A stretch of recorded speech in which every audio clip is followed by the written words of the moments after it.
You're listening to episode 119 of the Master Your Mind, Business, and Life podcast. Breaking the stigma around mental health is so important, and this week's guest has made it part of her mission. Jessi Beyer is a speaker, author, and mental health advocate.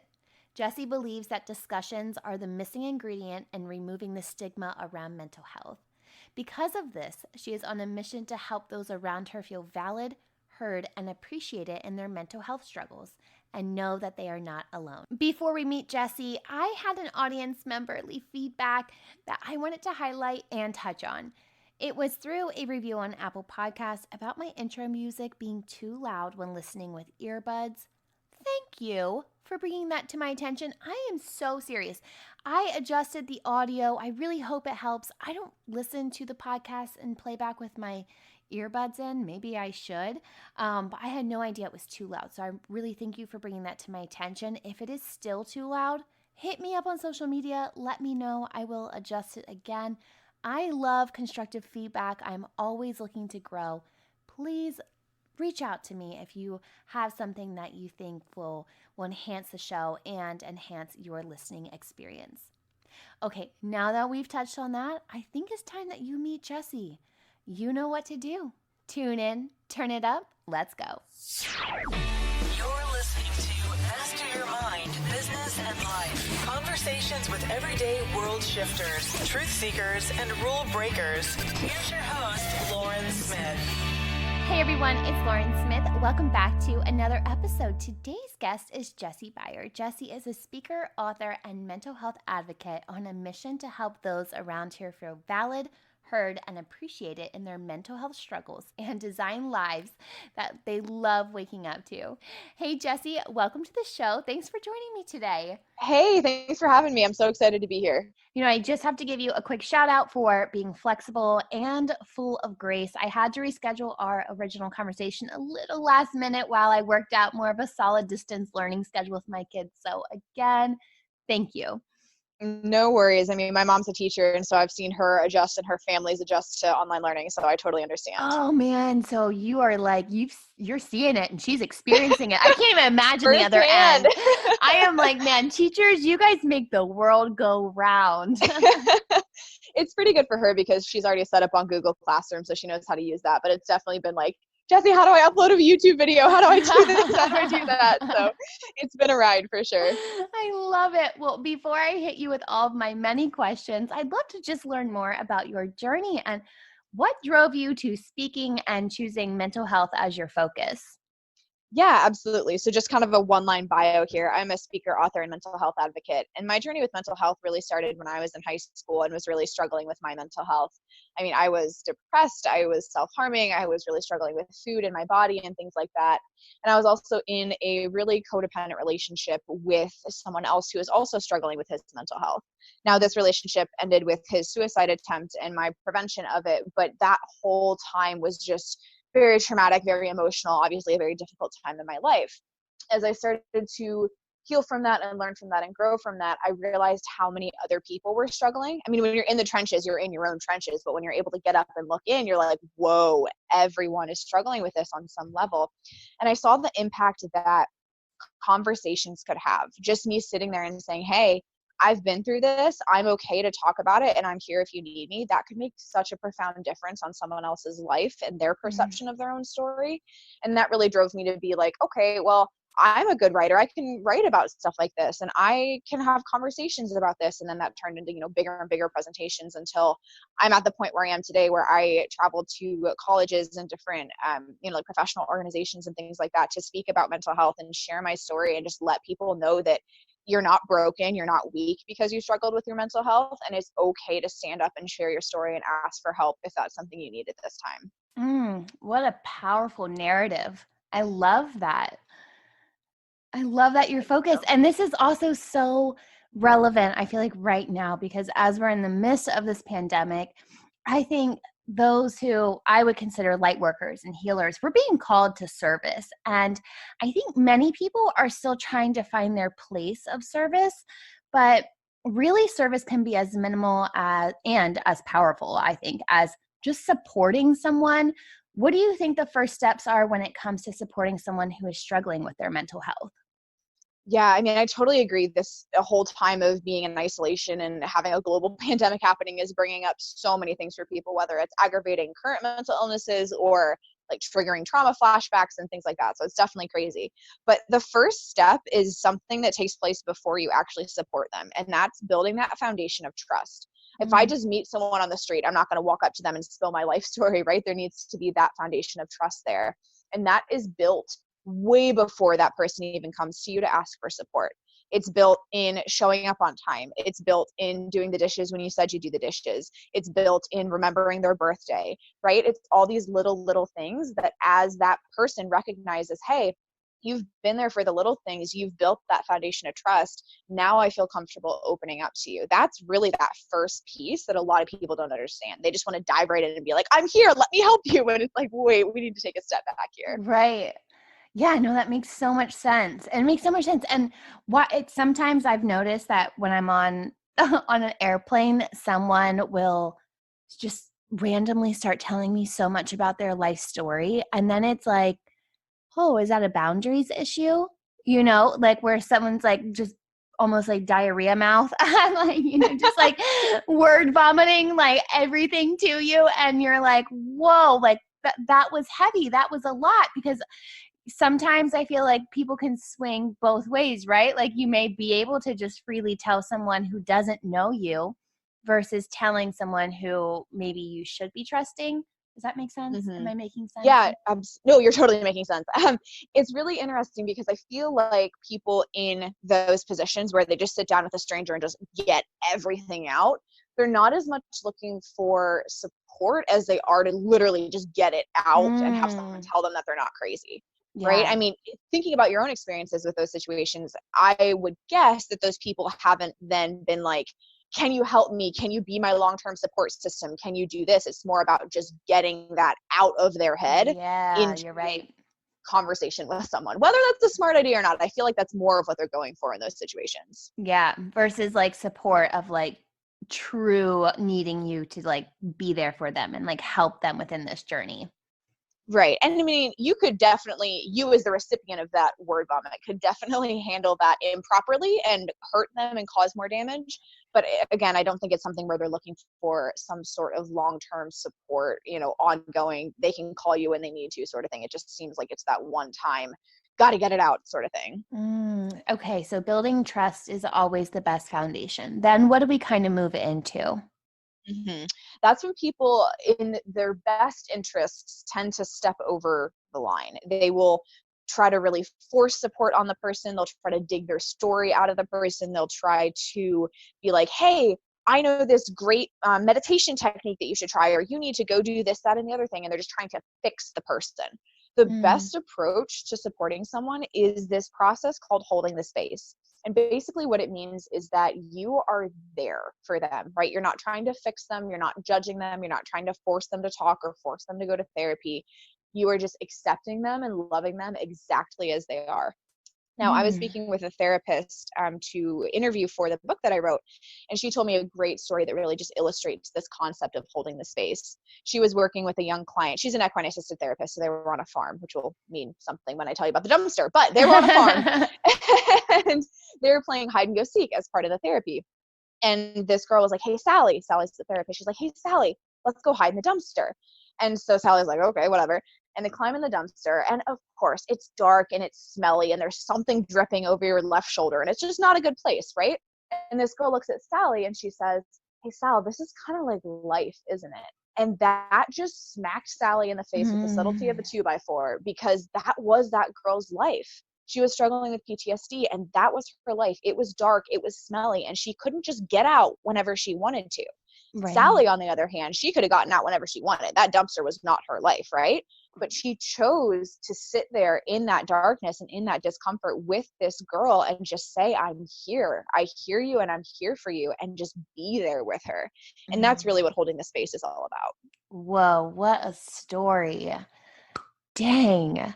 Man, I just got the goosebumps after that one, because that is so powerful. And that you're right. That is an important step that we need to be more mindful of as well. I mean, you can be the most well-intentioned person on the planet, but if you come in with a sledgehammer ready to fight this person's mental health problems, that's not what they need. They don't need Mm. to feel broken or weak or even more abnormal than they may already feel. They just need to be loved and heard. Yeah, and sometimes I think just as humans, we just want to fix, it's Hmm. just fix things. And oh, it's a problem, let's find a solution for it. And as humans, we that's not always what we need. We forget that about the emotions too. And that's something I did so poorly when I was in that relationship with that person in high school is I was the fixer. I was like, Mm. I'm going to take your world. I'm going to put it on my shoulders. I'm going to do whatever it takes to keep you happy and keep you alive. And that was very detrimental for That's him and for me. heavy. You That's know, it was heavy. like, yeah, it's a weight that I shouldn't have to bear. I mean, that's not my responsibility. I can support him and I can be there for him, but his life is his and his choices are his. It does not reflect on my ability to love him or support him or anything like that. And it was a hard lesson to learn, but it's given me the insight and the wherewithal to be able to help other people so they don't get themselves in that position too. Yeah, and also just realizing that you can't own someone else's choices. Like Hmm. that's inner work all in itself. Like, It was. I yes. mean, when he tried to take his own life, everything that was going through my head, this is a little embarrassing to admit, but it was all about me. I was like, why wasn't I good enough for him to be alive for? What did I do Mm, wrong? Why yeah. wasn't I enough for him to live for? And it took literally years for me to wrap my head around the concept that, like, it's not about you, Jess. Like, it is all about him and his struggles and his decisions. And it wasn't a reflection of my worth as a human. But that was a huge lesson in and of itself too. Yeah. Wow. That's a powerful lesson as well. And just to also realize that sometimes, well, not sometimes, all the times, our worth is not reflective upon someone else. Hmm. Mm, I mean, that so can go into so many different directions too. And I think a so lot of many ways. people struggle with that in the sense of, like, we've grown up with expectations from the day we were born. It was, the crazy uncle is like, I can tell she's smart already. She's going to be a lawyer or whatever that is. And then as you grow older, you're expected to fit into these standards that other people placed on you. And then you kind of lose sight of who you are and where your worth is just as a human being. Oh, so true. So true. And then, not to mention, we have all of these big T and little t traumas that happen to us over time. And sometimes we repress those, and healing that is a journey of its own. So, what are some ways that we can work through and release some of our traumas? Hmm. Well, something to understand about trauma as opposed to other mental health conditions is that trauma has a very somatic piece. It's not just something that happens in your brain. There is a part of that trauma that is stored in your body as well. Therefore, oftentimes the best approaches to trauma healing are mind, body, or somatic therapies. Things that include movement, things that include being outdoors, things that include working with animals, as opposed to sitting in an office and doing a traditional form of talk therapy. Now, talk therapy is great, right? There's tons of research out there. There's tons of anecdotal stories about how effective it is. But for a lot of people, they are too uncomfortable to go to talk therapy because of the stigma, and therefore it's completely useless, right? If you're not even going to walk in the door, then it does absolutely nothing. So Right. I'm a big fan of natural and integrative therapies, things like ecotherapy, things like equine assisted therapy, things like craniosacral therapy, these pieces that have a mind body approach, or they're using some sort of co-therapist like nature or a horse or a dog or something like that. Those are really, really powerful trauma therapies just because they pull at that root of ourselves and at that mind body piece. Mm. Do you think sometimes talk therapy can be hard for someone because of that trust element? Um, you just touching on that whole trust element. When I guess I was a teenager, my mom took me to a therapist, and I remember, like being this bratty 17-year-old at the time too. Like I sat there with my hands, crossed, and I was like, "You don't know me." You know what I mean? It was just like, how are you supposed to help me? You don't know me. And of course, like now as an adult, I have this whole different aspect to it. But do you think like talk therapy, people struggle with that because they lack that trust aspect? They haven't built that relationship with that person? Yeah, absolutely. I think it kind of touches on multiple things. But first of all, I completely relate to that "you don't know me" feeling. I went to one day of talk therapy when I was in high school after this whole relationship, and I Yeah. was so uncomfortable. I felt so unheard that I literally ran out of the building and never came back. So Yeah, I get where you're coming that from with was that. exactly me. Like I like walked out. I remember looking at my mom too, like, I can't even believe you took me here. Like, what are you thinking? Yes. Oh, I so hear you. But anyway, with that trust piece, I think there's two parts to that. One, that trust piece is still critically important in a therapeutic professional relationship.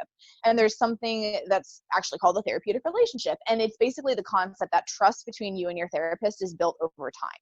If Hmm. you're working with a good therapist, they recognize that and they're going to build that trust with you and slowly get deeper and deeper instead of expecting you to just completely divulge your whole story within that first session.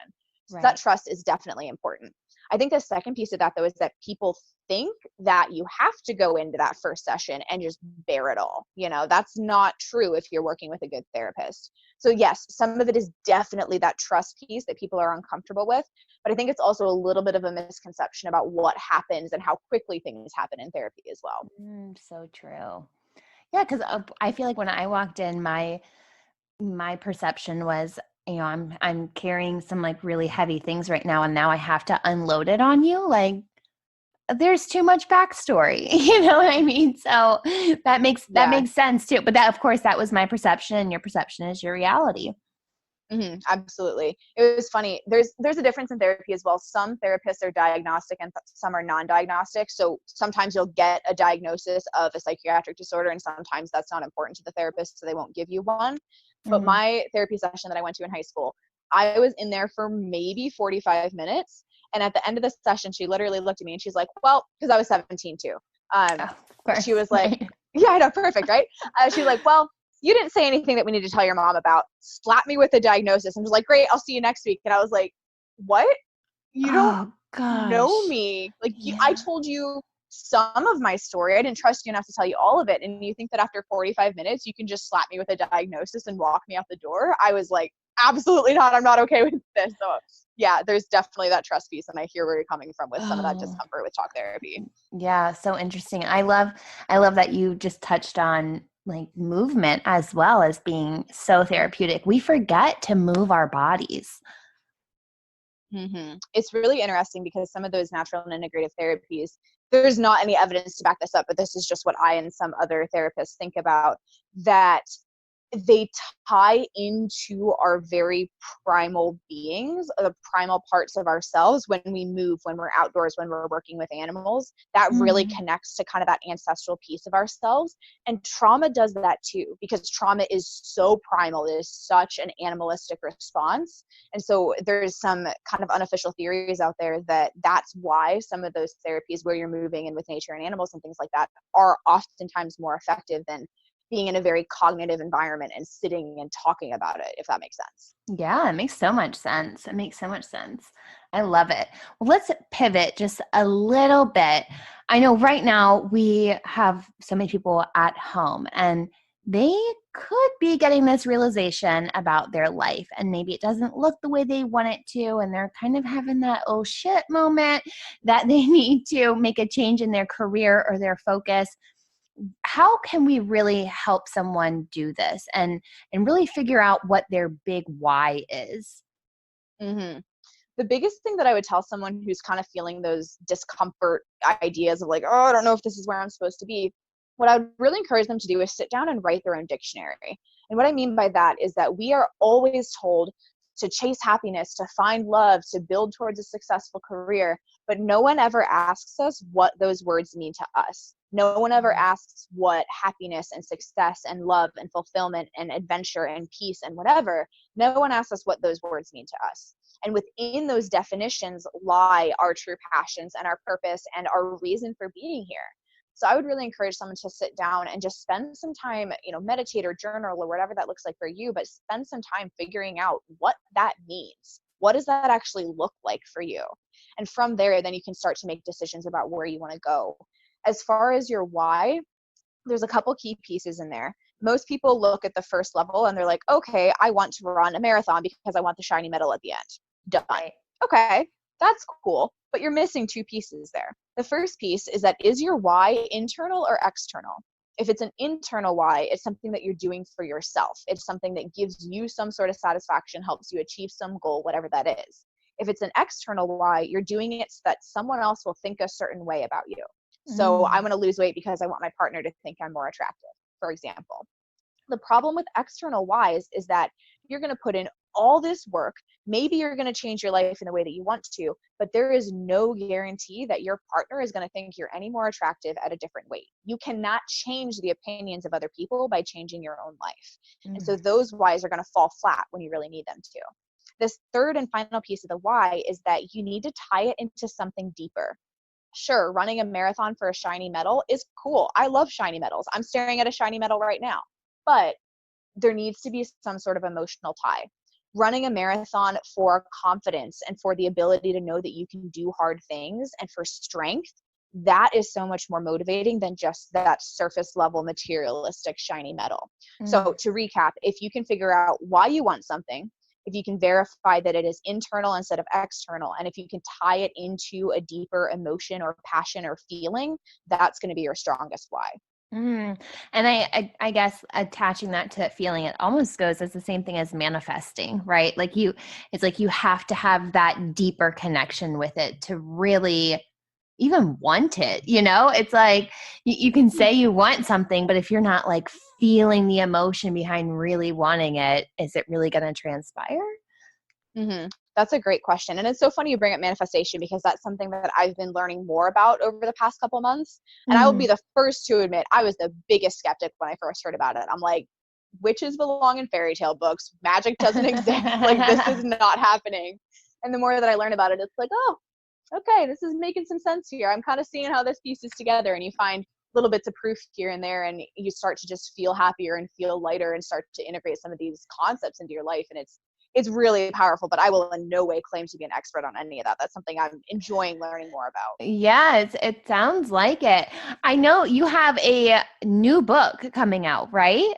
Yes, at the time of recording, it's coming out in exactly 2 weeks, which is completely surreal, and I'm still panicking a little bit, but it's really exciting too. Okay, well, tell us all about it. Yeah, so it is called How to Heal, and it looks at 9 natural and integrative therapies that are really, really powerful in the trauma healing journey. So the first part of the book talks about kind of trauma in general, some of the psychiatric diagnoses surrounding it, what it looks like in your life. And then it moves into details about the 9 different therapies. So it looks at what the research surrounding them is, how it works, why it works, what you can expect when you walk into a day of therapy like that, and then where to find licensed professionals in that field. And then it ends with a couple chapters on things like what to do after you finish healing from trauma. So, okay, you did that, what's next? And then also how to safely and successfully support someone else who's healing. Now, at the time of recording, like I said, this comes out in 2 weeks, which is going to be May 5th. So if you're listening to it and it's already out, it's going to be available on all major platforms, ebook, paperback, and potentially audiobook as well. So definitely go check that out if you or someone you know is healing from trauma, or if you just want to learn more about trauma healing therapies. Oh, it sounds so good. And where is it available? We can go to your website or... Yeah, so the best way to get in touch with it right now is I'm actually offering the first 3 chapters for free. You can just go ahead and download those, and that's at jessibeyerinternational.com/chapters. But I'll make sure to link to the actual book when it comes out on my social media. I'm on Facebook and Instagram, and then on my website as well. Beautiful. And where can our audience go to connect with you on social media? Yes, so I am on Facebook and Instagram at Jessi Beyer International. That is Jessi with an I and Beyer with a B-E. And yeah, I'd love to connect with you. Feel free to just shoot me a message, send me a picture of your dog, whatever that is. I'd be happy to connect with you. I love it. I love it. I will link all of that in the episode notes. Congratulations on your book launch. But I think by the time this airs, it'll be launched by like 2 weeks. So Okay. I'll definitely be sure to link everything in those show notes. Jessi, thank you so much for joining me today and sharing your light. I love the work that you're doing, and it is so needed in this world. Thank you so much. Thanks for having me. I had a great time.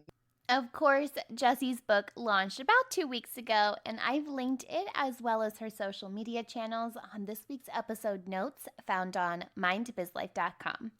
If something resonated with you today, I'd love to hear about it. Share your feedback with me by leaving a 5-star review on Apple Podcasts or find me on social media at mindbizlife. I'll see you back here on Friday for an episode of Fuel Your Life Friday. But until then, remember, every level of life is an opportunity to grow. Be well, my friend.